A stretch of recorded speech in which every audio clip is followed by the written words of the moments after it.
Hello everyone. चूँकि हम का पाचन पढ़ रहे थे, पाचन में हमने मुख में पढ़ लिया तो मुख में हमने हमारा जो मुख हुआ था, मुख गुआ में हमने जीवा पढ़ लिया था, दांत पढ़ लिया था, ओष्ठ पढ़ लिया था। इसके अलावा बहुत सारे हमने बातें पढ़ ली थे। आज जस्ट हम ना पढ़ेंगे कि जो हमारा पाचन आखिर मुख में हुआ, तो अब पूरा देखेंगे कि कैसे क्या होता है। ठीक है, तो देखिए हमने हमारा मुख में क्या पढ़ लिया था, हमने जीवा पढ़ लिया था और दांत पढ़ लिया था। इसके बाद आप जानते हैं कि जो हमारी मुख होती है, मुख में एक पाचक ग्रंथि भी पाई जाती है, जिसे हम कहते हैं क्या, लार ग्रंथि। जो हमारी पहली ग्रंथि होती है, बात करें अपने शरीर की जो सबसे पहली ग्रंथि होती है, जैसे कि जो भोजन का सबसे पहला पाचन हमारा कहाँ होता है, मुख गुहा में होता है।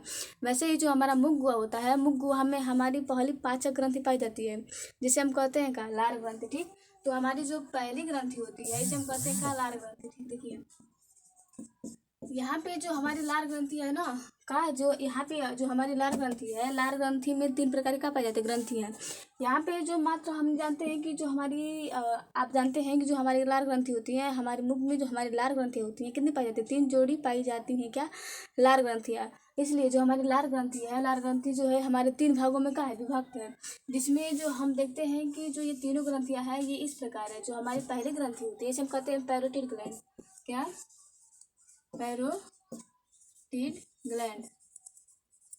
जो हमारी दूसरी होती है, इसे हम कहते हैं सब मैक्सिलरी ग्लैंड। क्या, सब मैक्सिलरी ग्लैंड। और जो हमारी थर्ड होती है, इसे हम कहते हैं सब लिंगुअल ग्लैंड। सब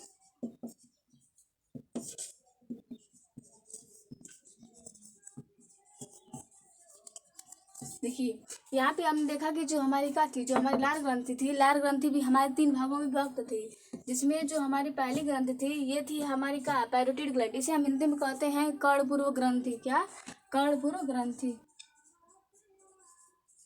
कर्णपूर्व ग्रंथि। जो हमारी ये ग्रंथि होती है, इसे हम कहते हैं सब मैक्सिलरी ग्लैंड या फिर अधोहनी ग्रंथि, अधोहनु ग्रंथि ग्रंथि।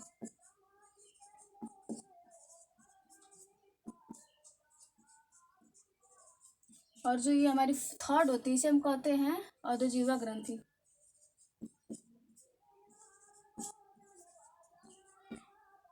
अधोजिह्वा ग्रंथि। ठीक, देखिए यहाँ पे आपने देखा कि जो हमारी लार ग्रंथि थी, लार ग्रंथि में 3 प्रकार की ग्रंथियाँ पाई गई, जिसमें जो हमारी पहली ग्रंथि थे, इसे हमने कहा पैरोटिड ग्लैंड। पैरोटिड में शायद डबल आर होगा, नहीं सही है। देखिए यहाँ पे जो हमारी पहली ग्रंथि थी, इसे हमने कहा का पैरोटिड ग्लैंड। जो हमारी सेकंड ग्रंथि थी, इसे हमने कहा सब मैक्सिलरी ग्लैंड। यहाँ पे इसे हम हिंदी में कहते हैं का अधोहनु ग्रंथि। जो हमारी थर्ड ग्रंथि थी, थर्ड ग्रंथि को कहा हमने सबलिंगुअल ग्लैंड। यहाँ पे देखिए जो हमारी ये पहली ग्रंथि होती है ना का पैरोटिड ग्लैंड, ये हमारे मुख में पाई जाने वाली जो लार ग्रंथि होती है, ये लार ग्रंथि की सबसे बड़ी जो ग्रंथि होती है, इन तीनों ग्रंथियों में सबसे बड़ी ग्रंथि हमारी क्या होती है, पैरोटिड ग्लैंड। ये फर्स्ट है कि ये सबसे क्या है, बड़ी ग्रंथि है। इसके बाद अगर बात करें कि जो हमारी सबसे छोटी ग्रंथि मुख में पाई जाने वाली जो हमारी लार ग्रंथि होती है, ये हमारी होती है सबलिंगुअल ग्लैंड। तो ये क्या होती है, हमारी थर्ड पे आती है और ये हमारी सेकंड पे आती है।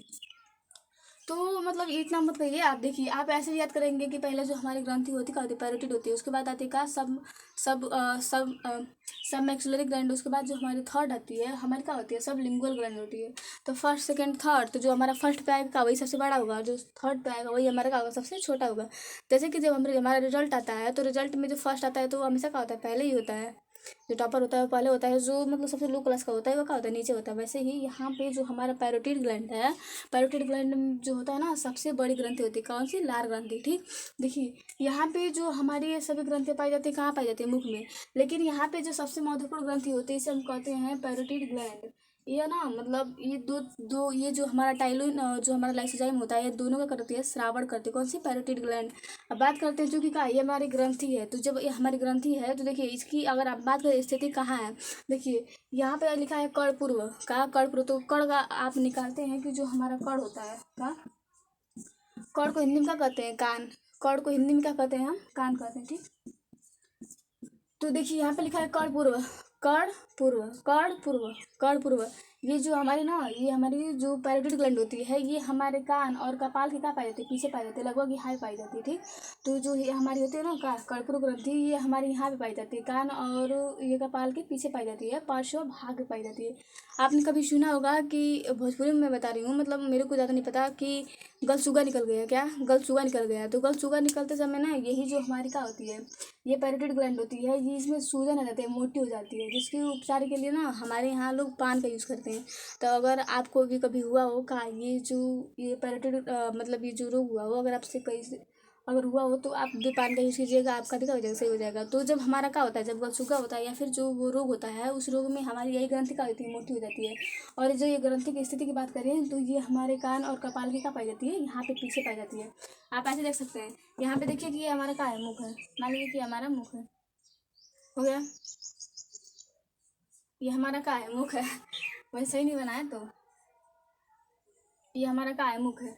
यहाँ पे इसकी स्थिति ऐसे होती है, यहाँ पे जो नलिकाएं होती हैं,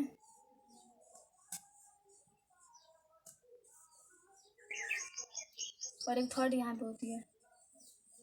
तो जो मैंने कहा था कि जो हमारी फर्स्ट ग्रंथि थी, तो ये हमारी ग्रंथि कौन सी है, पैरोटिड है, पैरोटिड ग्लैंड है।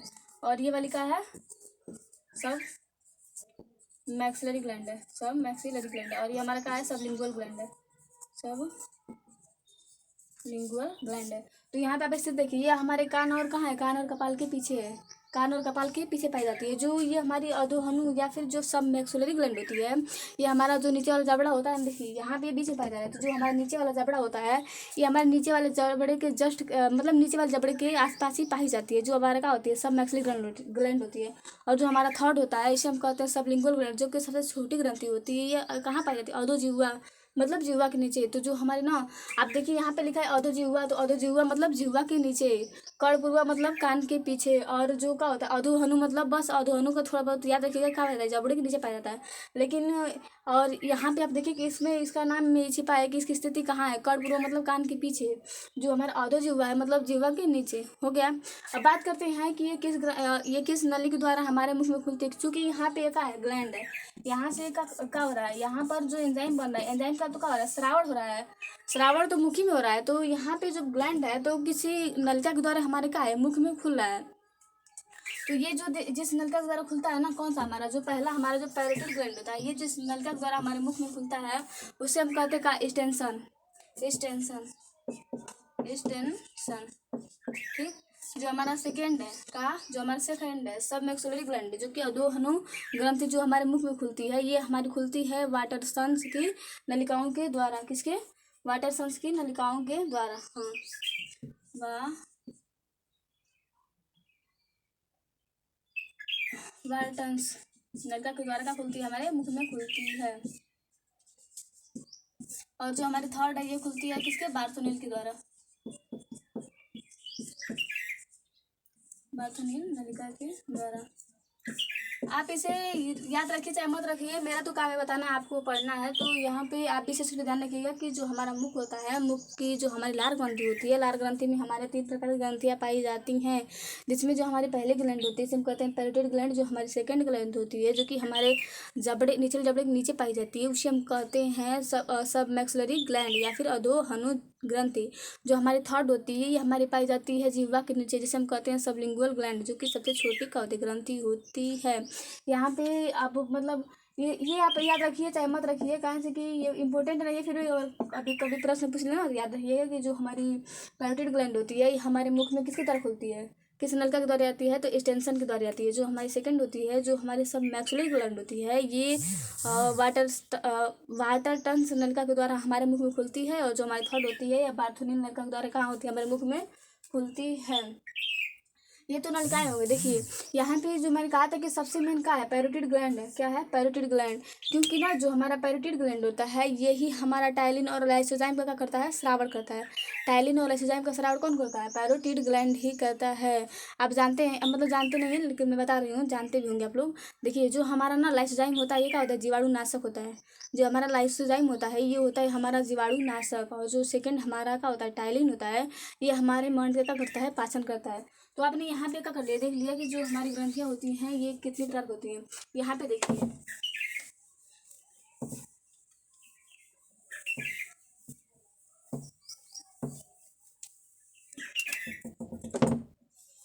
ये जो हमारा मुख होता है ना, हमारे मुख में 4 प्रकार करके क्या पाए जाते हैं, एंजाइम पाते हैं। जो हमारा लार होता है, लार में हम मुख्य रूप से 4 प्रकार का देखते हैं, एंजाइम देखते हैं। जो हमारा लार होता है, लार में हम 4 प्रकार के एंजाइम देखते हैं। जो हमारा पहला एंजाइम होता है उसे हम कहते हैं लाइसोजाइम। लाइसोजाइम क्या, इधर ज़्यादा ऊपर हो गया ना। देखिए जो हमारा पहला एंजाइम होता है उसे हम कहते हैं लाइसोजाइम। लाइसोजाइम ये जो हमारा लाइसोजाइम होता है ना, ये बहुत नॉर्मल लेने का होता है। ये कीटाणुनाशक होता है। क्या कीटाणुनाशक होता है? कीटाणुनाशक होता है। जो हमारा सेकेंड होता है इसे हम कहते हैं टाइलिन। यही सबसे इम्पोर्टेंट है हमारा टाइलिन। यह ना जो हमारा टाइलिन एंजाइम होता है, ये हमारा क्या होता है, मंड का पाचन करते हैं। मंड या फिर स्टार्च कह सकते हैं, कार्बोहाइड्रेट का करता है, पाचन करता है। क्योंकि जो हमारा मंड और स्टार्च होता है वह किसका रूप होता है, कार्बोहाइड्रेट का ही रूप होता है। इसलिए जो हमारा टाइलिन होता है ना, ये किसका क्या करता है, पाचन करता है। तो कोई वही कार्बोहाइड्रेट का या फिर स्टार्च या मंड का पाचन करता है। ठीक, तो आपसे कोई पूछे कि आप बताइए टाइलिन का क्या कार्य होता है, तो कहिएगा कि ये मंड अर्थात स्टार्च का क्या करता है, पाचन करता है। उसके बाद जो हमारी थर्ड आती है इसे हम कहते हैं डाइस्टेज। डाइस्टेज इसका भी क्या काम है, सेम काम है। जो हमारा फोर्थ है ये हमारा है म्यूकस। क्या, म्यूकस। इसका काम है क्या, भोजन को चिपचिपा बनाना, बस चिपचिपा बनाना, चिपचिपा बनाना। आपने देखा कि जो हमारा मुख था, मुख में ग्रंथियां 3 पाई गई थी। लेकिन जो वहीं बात करें एंजाइम की, तो एंजाइम जो हमारा मुख था, मुख में 4 प्रकार के एंजाइम पाए गए। जिसमें हमारा पहला एंजाइम था उसे हमने कहा लाइसोजाइम। क्या, लाइसोजाइम। जो लाइसोजाइम होता है ये हमारे चूंकि ना देखिए, हम भोजन कहाँ से ग्रहण करते हैं, वातावरण से ग्रहण करते हैं। तो आप जानते हैं कि वातावरण केवल हम ही नहीं रहते, केवल फल फूल ही नहीं रहते, बहुत सारे जीवाणु भी होते हैं, बहुत सारे विषनाशक, मतलब बहुत से का जीवाणु सब पाए जाते हैं। तो जब हम भोजन मुख में डालते हैं, चूँकि हम इतना मतलब चूँकि हमारा जो प्रतिरक्षा तंत्र है मजबूत है, तो अगर हम बिना उसे मारे हुए सीधे भोजन कर लेते हैं, तो जितना हम भोजन नहीं करेंगे, जितना स्वस्थ नहीं रहेंगे, उससे अधिक का रहेंगे, बीमार रहेंगे, वैसे ही मर जाएंगे। क्योंकि जो हमारी प्रकृति होती है, प्रकृति हमें ऐसे साँचे में डालती है कि हम इस वातावरण से लड़ सकें। और इस वातावरण से लड़ने के लिए हमारे शरीर ने हमें बहुत कुछ दिया है। और उस मतलब उस परिस्थिति से लड़ने के लिए हमें हमेशा क्या कर रखती है, तत्पर रखती है। और मतलब हम मान सकते हैं कि जो प्रकृति है, प्रकृति ने जिसको जैसा बनाया है उसे उसके वातावरण के अनुकूल ही बनाया है। वैसे ही जब हम भोजन अपने मुख में ग्रहण करते हैं ना, तो इसमें हमारे भोजन के साथ साथ बहुत से का आते हैं, जीवाणु, विषाणु, मतलब बहुत सारे सूक्ष्म जीव आते हैं। जब ये भोजन के द्वारा मुख में पहुँचते हैं, तो जो मतलब फर्स्ट उनका जो हमारे जीवाणु होते हैं, जीवाणु को फर्स्ट उन्हें तोड़ने, पीटने, मारने, काटने और मतलब निर्जीव करने का जो मेन कार्य होता है हमारा क्या होता है, एंजाइम होता है। ये कीटाणु का कर देता है, विनाश कर देता है। अर्थात इसलिए हम कहते हैं इसे का कीटाणुनाशक। अब टाइलिन का, टाइलिन तो जो जब हमने भोजन लिया, भोजन में जो स्टार्च था, जो कूचने पीसने का कार्य था, वो किसने किया, टाइलिन ने किया। और थोड़ा बहुत इसने कार्बोहाइड्रेट का पाचन भी कर दिया। जो हमारा थर्ड है डाइस्टेज भी वैसे टाइलिन के भांति का, ये भी हमारे मंड का ही पाचन करता है। फोर्थ आते हैं म्यूकस। यह भोजन का बनाता है, चिपचिपा बनाता है। देखिए हम मतलब वातावरण से केवल गीला भोजन ही नहीं करते हैं, हम देखिए रोटी भी करते हैं, तो रोटी हमारा क्या होता है, गीला नहीं होता है, का सूखा होता है। इसके अलावा हम ब्रेड भी खा लेते हैं जो कि सूखा होता है। बहुत से पावरोटी खा लेते हैं जो कि सूखा होता है। तो उनको चिपचिपा बनाने का जो मेन कार्य होता है किसके द्वारा, म्यूकस के द्वारा होता है। म्यूकस को शायद हम श्लेष्म कहते हैं। क्या इसे हम कहते हैं, श्लेष्म। ये हमारे भोजन का करता है, चिपचिपा बनाने का कार्य करता है। जैसे कि जो हमारा भोजन है ये आसानी से ग्रास नली में उतर सके और इसमें चिपचिपाहट रहे, ताकि आगे भोजन हमारा सड़क सके। तो ये क्या होता है, हमारा म्यूकस होता है। ये वैसे एंजाइम नहीं कर सकते हैं, ये श्लेष्म होता है। ठीक, ये वाइट कलर का क्या होता है, हमारा होता है। और देखिए जो हमारा ना, जो हमारा लार ग्रंथि होती है, हमारे मुख में एक दिन में लगभग 1.5 लीटर लार होना पड़ती है, श्रावण करती है। 150 लीजिए हमारे मुख में। अब आपसे अगर कोई पूछे कि आप बताइए कि हमारे मुख में एक दिन में कितने लार का श्रावण होता है, तो आप कहिएगा कि 1.5 अर्थात 1.5 लीटर लार का स्राव होता है। आप देखते हैं कि जो हमारे छोटे बच्चे होते हैं ना, छोटे बच्चे में लार का स्राव ज़्यादा होता है, क्योंकि वे जब छोटे होते हैं तो वे कुछ भी खा लेते हैं। अब जब कुछ भी खा लेंगे तो उसमें अलग अलग प्रकार के क्या होंगे, बहुत सारे मतलब जीवाणु वाणु होंगे, तो उन्हें मारने के लिए बहुत सारे ताकत की आवश्यकता होती है। इसलिए उनके मुख में क्या होता है, एंजाइम बहुत ज़्यादा बनता है, लार बहुत ज़्यादा बनता है।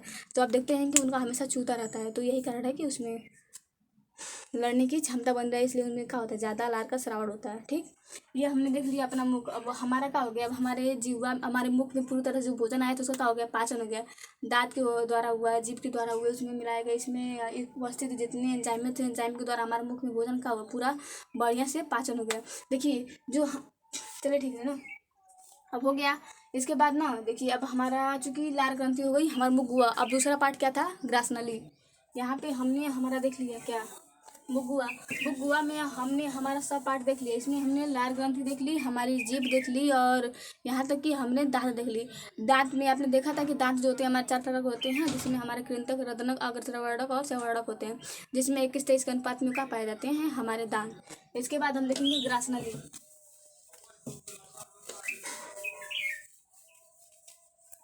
इसके बाद हम देखेंगे क्या, ग्रास नली। ग्रास नली बहुत ईजी है, इसमें कुछ होता ही नहीं है। देखिए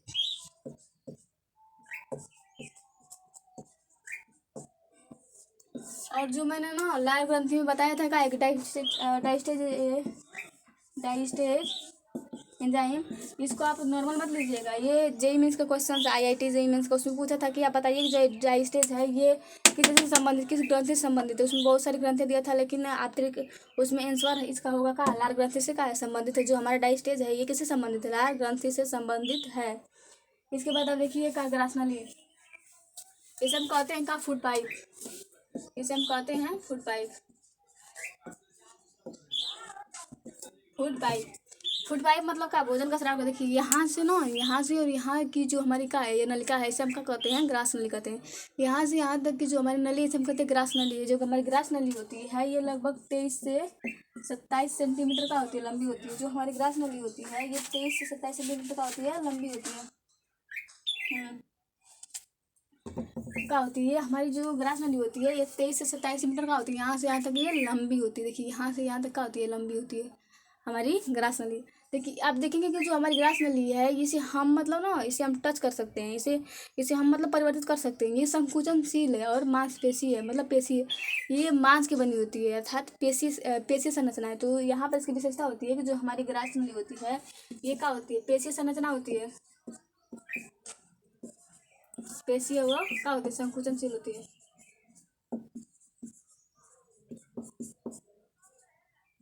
पेशी व संकुचनशील होती है। इसमें ये प्रश्न बताइए कि मतलब बनता है कि आप बताइए ना कि आहार नाल का वो कौन सा भाग है, क्या आहार नाल का वो कौन सा भाग है जहाँ पर भोजन का पाचन नहीं होता है। तो यहाँ पे इसका आंसर होगा कि जो हमारी ग्रास नली होती है, ग्रास नली में हमारा भोजन का पाचन नहीं होता है। इसमें आप याद रखिएगा कि ये भी याद रखिएगा कि जो हमारी ग्रास नली होती है, ग्रास नली में हमारी कोई प्रकार का होती है, पाचक ग्रंथि नहीं उपस्थित है। जो हमारी ग्रास नली होती है, ग्रास नली में हमारी कहाँ नहीं पाई जाती है, पाचक ग्रंथि नहीं पाई जाती है। एक भी पाचक ग्रंथि नहीं पाई जाती है। इसमें बस म्यूकस अर्थात श्लेष्म में पाया जाता है, म्यूकस श्लेष्म। ठीक, देखिए जो हमारी ना, यहाँ पर आपने देखा कि जो हमारी ग्रास नली थी इसे हम फूड पाइप कहते हैं। ये लगभग 23 से 27 मीटर का होती है, लंबी होती है, 23 से 27 मीटर लंबी होती है। आप इसे टच करेंगे तो ये मतलब दब सकती है, दब सकती है, इसलिए पेशी है। और इसे हम परिवर्तित कर सकते हैं, इसे मतलब इसे मोड़ ओढ़ सकते हैं। आप ना, अगर इसे आपको देखना है तो बकरा बकरा कटाता है ना, तो वहाँ भी आप जाइएगा, मुर्गा उर्गा, तो उसकी आप निकाल के देख सकते हैं। आप इसमें पाइप मतलब नली टाइप होती है, तो आप इसे मोड़ ओढ़ सकते हैं, इसलिए क्या है, संकुचनशील है और पेशीय संरचना है। आप इसे मतलब तोड़ मोड़ सकते हैं। हम लोग में तो नहीं, टूट जाएगा वो। मतलब आपको देखना होगा तो आप उधर मार्केट में जाइएगा, जहाँ मछली मंडी होती है, वहाँ पे बकरे का भी देख सकते हैं या फिर मुर्गे का। वैसे नॉर्मली ये सब कटाता है, तो वहाँ पे आप इसकी संरचना देख सकते हैं कि कैसी होती है। ये ना छल्ले टाइप होती है, लगभग ऐसे।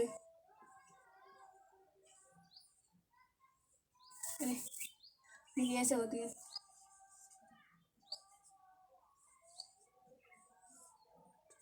नहीं बन रही है आज, हो गया ना। ये मतलब ऐसी संरचना होती है। तो बड़ा कर दीजिए और थोड़ा।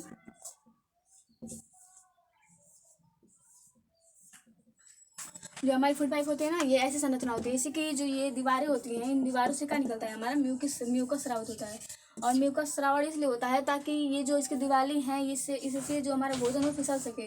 क्योंकि ये जो म्यूकस होता है कैसा होता है, चिपचिपा होता है। म्यूकस होता है ये चिपचिपा होता है। जब चिपचिपा होता है तो ये यहाँ से जो भोजन आता है ना, भोजन को मार देता है कि आप आगे जाइए। और ये जो भोजन होता है, आप जानते हैं कि जो भोजन होता है किस गति के द्वारा आगे बढ़ता है, तो क्रमानुकुंचन गति के द्वारा हमारा भोजन जो होता है वही क्या बढ़ता है, क्रमानुकुंचन गति के द्वारा क्या बढ़ता है, आगे बढ़ता है ये हमारा भोजन फूड पाइप में। तो यहाँ पे आपने देख लिया कि यहाँ पर जो ग्रास नली हमने देख लिया, ग्रास नली में जस्ट हमने ये देखा कि जो हमारी ग्रास नली है ये 23 से 27 मीटर लंबी है, पेशीय संकुचनशील है। इसमें एक भी प्रकार की पाचक ग्रंथि नहीं पाई जाती। इसमें जस्ट म्यूकस पाया जाता है जो कि भोजन को आगे फिसलने में क्या करता है, सहायक करता है। जब हमने ये देख लिया तो जब आप जानते हैं कि जो फूड पाइप होता है, फूड पाइप के बाद हमारा जो भोजन कहाँ बढ़ता है, तो आमाशय में जाता है। डायरेक्ट कहाँ चला जाता है, आमाशय में चला जाता है। ठीक, तो अब देखिए आमाशय देखते हैं, ये कौन सा पार्ट था, मुख हुआ, दूसरा तीसरा पार्ट क्या होगा, आमाशय हमारा।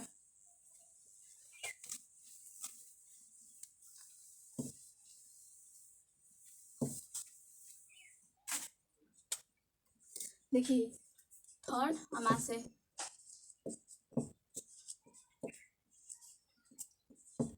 स्टमच। वास्तव में जो हमारा पेट होता है, हमारा स्टमच आमाशय ही होता है। क्योंकि जो हमारा भोजन का ठहराव होता है, जब आप देखते हैं ना कि आप भोजन मतलब भोजन करते करते रहते हैं, कहते हैं कि हमारा पेट भर गया, तो आपका पेट नहीं भरा होता है, आपका आमाशय ही भरा होता है। आपको फील होता है कि मेरा पेट भर गया होता है। और जब आमाशय ही खाली रहता है तो हमें लगती है कि भूख लगती है। आप नॉर्मली ये देखते हैं, आप मतलब आपने सोचा है कि जो हम भोजन होते हैं, जब हम भोजन करते हैं तो लगभग भोजन करने के बाद आपने सुबह भोजन कर लिया, तो आपने जब सुबह भोजन कर लिया तो 2 3 4 5 घंटे तक आपको भूख नहीं लगती है। उसके बाद ही कहीं आपको भूख लगती है, अगर नॉर्मली बात करें तो। ऐसा इसलिए होता है क्योंकि जो हमारा पेट होता है ना, आप जानते हैं कि जो हमारा आमाशय होता है, आमाशय में बस जस्ट 4 घंटे का रहता है, भोजन रहता है। 4 घंटे तक भोजन में उसको खूब पीसा जाता है, मतलब उसका पाचन होता है। उसके बाद आगे छोटी आंत में पहुंचा दी जाती है। तो जब 4 घंटे बाद जब हमारा आमाशय खाली हो जाता है और जो भोजन हमारे छोटी आंत चली जाती है, तो आमाशय खाली हो जाता है। और जब हमारा आमाशय खाली हो जाता है तो हमें भूख का क्या होता है, एहसास होता है। इसलिए आप कभी भी देखिएगा कि जब हमारा भूख होता है ना, वह भोजन करने के जस्ट 4 5 घंटे बाद ही दोबारा हमें भूख लगती है नॉर्मल। वैसे तो जो खाने वाला होता है वो दिन भर खाता रहता है। ठीक, अब देखिए हमारा का आमाशय, ये जो हमारी आमाशय होती है ना, ये लगभग 25 सेंटीमीटर का होती है, लंबी होती है। आमाशय जो होती है ये हमारी होती का 25 सेंटीमीटर लंबी होती है। और वही इसकी आकार की बात करें तो ये हमारी कैसे होती है, ये हमारे जेब के आकार की होती है। आपसे कोई पूछेगा कि आप बताइए कि जो हमारी क्या होती है, जो आमाशय होता है, आमाशय की संरचना कैसी होती है, तो आप कहिएगा बस जस्ट कि जो हमारा आमाशय होता है, आमाशय की जो हमारी संरचना होती है ये जे आकार की होती है। अगर वही बात करें इसकी क्या है, इसकी हम लंबाई की, तो ये 25 सेंटीमीटर लंबी होती है। ये जो हमारा आमाशय होता है ना, आमाशय में अगर बात करें भोजन रुकने की, तो इसमें लगभग 4 आवर्स तक का रहता है, भोजन उपस्थित रहता है। इसमें भोजन हमारा ठहरा रहता है। जिस तरह जो हमारा लार ग्रंथियाँ 3 प्रकार की थी, लार ग्रंथि में जो हमारी ग्रंथियाँ थी वो 3 प्रकार की थी, वैसे ही जो हमारा आमाशय होता है ना, आमाशय में भी आमाशय के भी कितने भाग होते हैं, 3 भाग होते हैं। ठीक, जो हमारा आमाशय होता है, आमाशय के भी कितने भाग होते हैं, 3। देखिए आप जानते हैं कि यहाँ पे हमारी क्या फूड पाइप है, यहाँ से भोजन आया,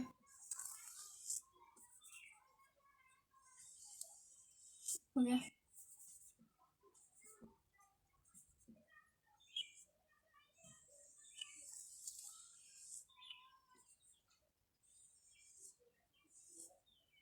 ये हमारा क्या है, आमाशय है।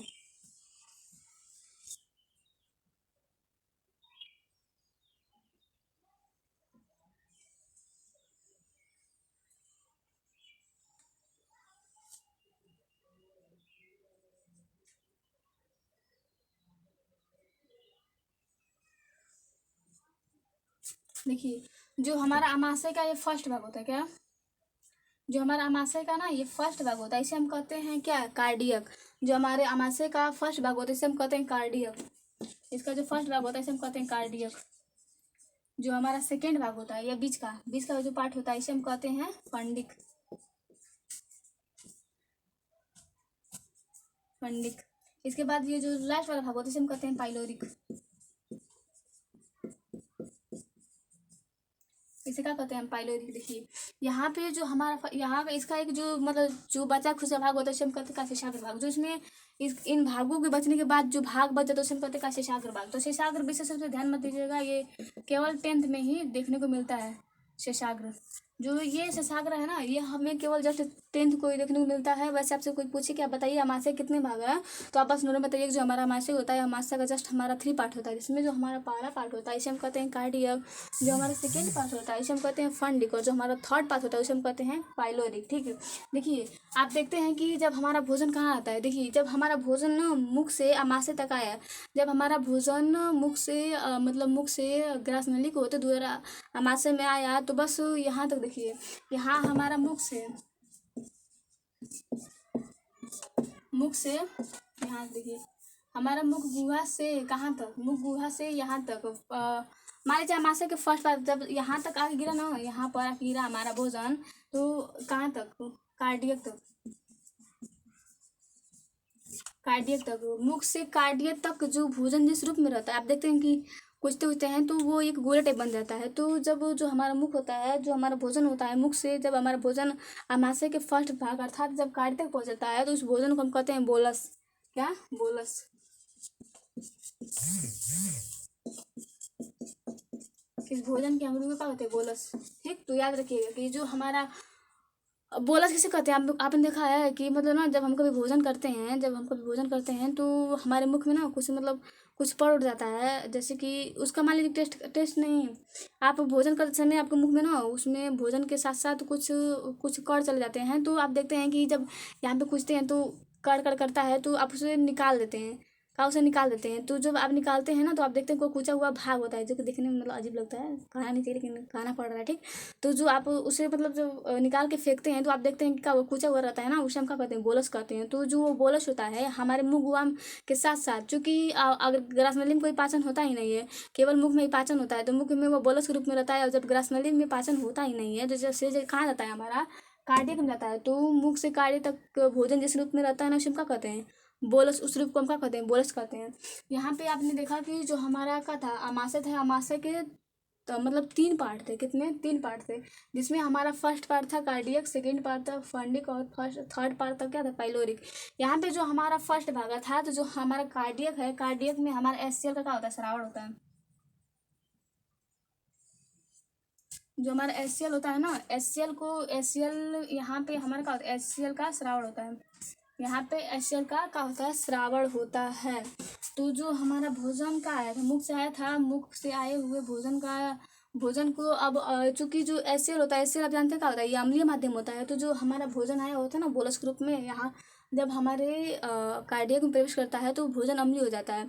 और जो ये एससीएल होता है, एससीएल जो मुख से आए हुए भोजन में जो कीटाणु बच गए थे, जो लाइसोजाइम के द्वारा मारे हुए जो जीवाणु थे उसके द्वारा बच गए थे, उसको मारने का जो कार्य करता है, क्या करता है, एससीएल। इसलिए जो हमारा लाइसोजाइम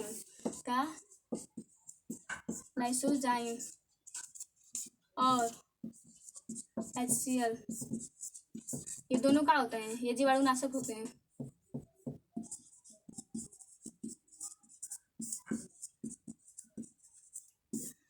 मुख में जितने जीवाणु बच गए थे लाइसोजाइम के द्वारा, उसके बाद जब बचे हुए शरीर में आगे आए अमाशय में, तो अमाशय को देखा नहीं गया, उसने भी कहा, उसे पूरे जीवाणु को मार दिया।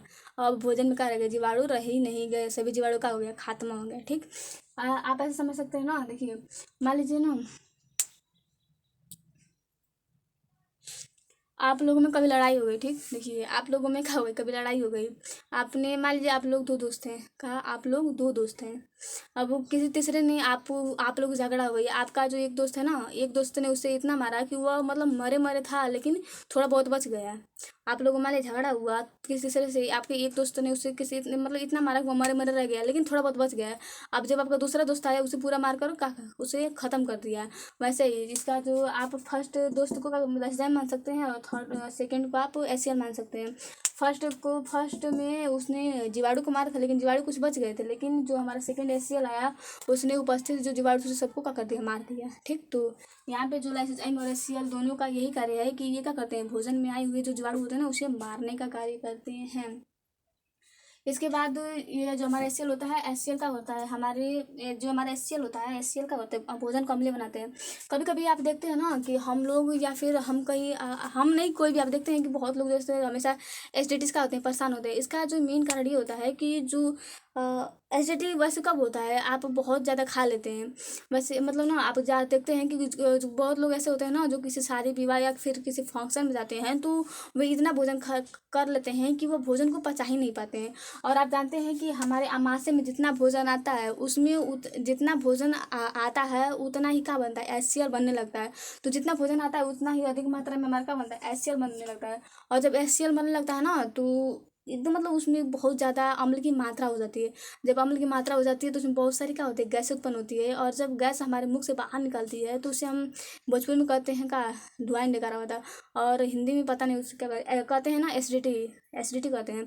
तो इसका जो मेन कारण होता है क्या होता है, एचसीएल का ही कारण होता है। क्योंकि ये ना ये भोजन को अम्लीय बना देता है और जिससे हमें मतलब बहुत ही खराब का निकलता है, उसका स्वाद निकलता है।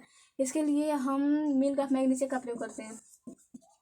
मिल्क ऑफ मैग्नीशिया MgOH2 का होल ट्वाइस, ये हमारे बाज़ार में इनो के रूप में क्या होता है, मिलता है। तो इसके एचसीएल आप जानते हैं कि ये हमारा जो मिल्क ऑफ मैग्नीशिया होता है ना, ये इसे हम प्रतिजैविक दवाई कहते हैं। ये हमारे एसिडिटी में कार्य आता है। क्योंकि आप देखते हैं कि ये जो हमारा एचसीएल होता है ये हमारा क्या है, अम्ल है। क्या है, अम्ल है। और जो हमारा मिल्क ऑफ मैग्नीशिया है क्या है, क्षार है। और जब अम्ल और क्षार परस्पर क्रिया करते हैं तो क्या होती है, हमारी उदासीनीकरण की क्रिया होती है। जिससे जब उदासीनीकरण की क्रिया हो जाती है तो हमारा गैस बनना बंद हो जाते हैं और हमें क्या होती है, राहत मिल जाती है। यहाँ पे हो गया, इसने भोजन को क्या कर दिया, अम्लीय कर दिया, अम्लीय कर दिया। और देखिए इसके अलावा आपने कभी सोचा होगा कि जब ये अम्ल करता है तो आप जानते हैं कि अम्ल की प्रवृत्ति कैसी होती है, संक्षारक होती है। अर्थात अम्ल किसी के संपर्क में आता है तो उसको जला वला के भस्म कर देता है, भस्म कर देता है। लेकिन ये तो अमाशय को भी जला सकता है, लेकिन ऐसा नहीं है। ये अमाशय को इसलिए नहीं जलाता है क्योंकि नहीं जलाता है क्योंकि ये जो अमाशय है ना, अमाशय की ये परत क्या होती है, क्षारीय होती है। अमाशय की ये परत क्षारीय होती है, ये परत क्षारीय होती है। इसके साथ साथ ये जो परत होती है ना, प्रश्न श्लेष्म की क्या होती है, मात्रा भी होती है। देखिए इसमें पहले तो क्या हुई, श्लेष्म की मात्रा हुई, इसमें फर्स्ट श्लेष्म की मात्रा होती है। उसके बाद ना ये जो हमारी परत होती है ये क्षारीय होती है। क्या होती है, परत क्षारीय होती है, जैसे हम कहते हैं म्यूकोशा, म्यूकोशा कहते हैं, म्यूकोशा, इसे हम म्यूकोशा कहते हैं। ये परत क्या होती है, क्षारीय होती है। जब क्षारीय होती है ना, और कभी कभी देखते हैं ना कि आपके पेट में जलन होने लगती है। अब जलन क्यों होती है, क्योंकि एचसीएल की मात्रा इतनी बढ़ जाती है कि उसको सहन करने की जो क्षमता होती है म्यूकोशा में नहीं होती है। क्योंकि उसकी भी लिमिट है, वह कुछ हद तक ही क्या कर सकती है, सहन कर सकती है। अब जब आप सहनशीलता से अधिक अत करेंगे तो कोई सह नहीं सकता है। वैसे ही यहाँ पर ना जब एचसीएल होता है, एचसीएल की जब अधिक मात्रा में स्रावित होने लगती है तो जो म्यूकोशा होती है, जो क्षारीय परत होती है, उसे सहन नहीं कर पाती है और क्या होता है, पेट में हमारे जलन होने लगता है। इसलिए हम मिल्क ऑफ मैग्नीशिया का प्रयोग करते हैं ताकि जो अधिक मात्रा में जो अम्लीय है उसको कुछ मिल्क ऑफ मैग्नीशिया क्षारीय बना दे। और उसके बाद तो ये है ही, दोनों मिलकर क्षारीय बना देते हैं तो हमारे पेट की जलन होती है क्या होती है, शांत हो जाती है। इसके बाद जो हमारा दूसरा भाग इसका आता है, इसे हम कहते हैं का फंडिक। फंडिक में ना ऐसी संरचनाएं पाई जाती हैं, कठिन कांटेनुमा का होती है, संरचनाएं होती हैं। जो फंडिक होता है, फंडिक में कांटेनुमा संरचनाएं होती हैं जिन्हें हम कहते हैं रूजी। जो हमारी फंडिक होती है ना, फंडिक में हमारी कांटेनुमा का होती है, संरचनाएं होती हैं जिसे हम कहते हैं का रूजी। रूजी ये ना भोजन को ना मतलब ये भोजन को क्या करती है, रोके रखती हैं, अमाशय में रोके रखती हैं। क्योंकि हमेशा फिसलता रहेगा तो भोजन 4 घंटे कहाँ रहेगा।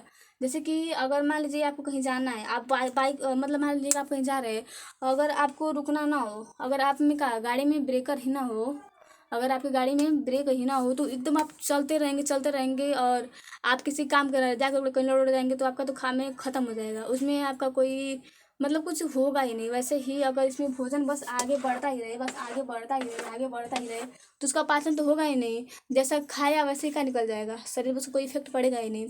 इसलिए जो भोजन का पहले रोकने का कार्य करता है हमारा, यहाँ पे क्या करता है, रूजी करता है। जो कि ये हमारा अमाशय का सेकेंड भाग फंडिंग में पाया जाता है। ये क्या होती है, काटेनोमी का होती है, संरचना होती है। आपने कभी देखा होगा कि हम कभी कभी ना देर तक खाना नहीं खाते हैं सुबह में। वैसे तो अब तो फैशन हो गया है कि लोग 12 बजे के बाद ही खाना खाते हैं, लेकिन अगर गाँव में ना जो लोग होते हैं वो सुबह खाना खा लेते हैं। लेकिन अगर भी कभी बाई चांस 12 1 बजे खाना खाना लगता है ना, तो उनके पेट में दर्द होने लगता है। या फिर आप यूँ मान लीजिए ना कि अगर का कभी आप उपास हो, मतलब किसी कोई व्रत कर रहे हो, तो वैसे मैं कोई व्रत नहीं करती हूँ। तो मेरे को तो नहीं होता है, आप लोग होता होगा ठीक।